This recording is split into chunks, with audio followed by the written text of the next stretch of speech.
How long should you spend fishing a nymph in a riffle? Well, that's a really good question. There's no good answer. You want to cover the riffle pretty well, cover all the different types of water. If you don't catch anything, then what you might want to do before you even change flies is to change your indicator, maybe raise your indicator or lower it a little bit to change your depth. Maybe put a split shot on, maybe not, and then cover the same water again. And only then should you change flies. You're probably going to be starting out with a reasonable pattern for that water. You've had advice from the internet or a guide or something. So stick with those flies for a while. It's often more about presentation with nymphs than it is about the exact fly pattern. If you've gone through, you've adjusted your weight, you feel like you're bumping bottom every once in a while, you're getting down to the fish and you don't catch anything, well, maybe not. Must be a snag down there. Then you have the option. Should I try different flies or should I move on? Because you may have spooked all the fish in the riffle. You might have waited and cast over the fish too long. You might have spooked them, or you might not have. I think we might have spooked these fish in the middle here.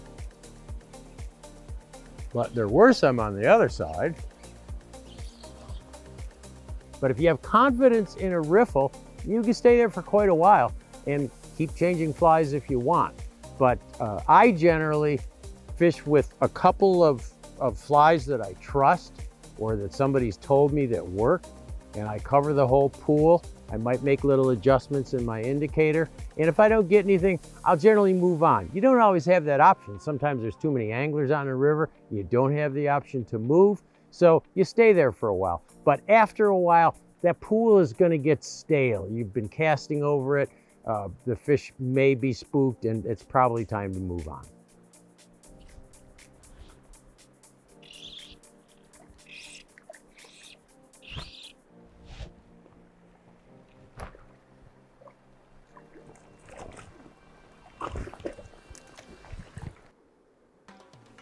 If you catch a few fish in a spot and then you don't catch any more, you might have caught all the ones that are interested, but you may also have spooked the rest of the fish by the other fish jumping and splashing. So in that case, maybe just move up a little bit, try a little bit different water.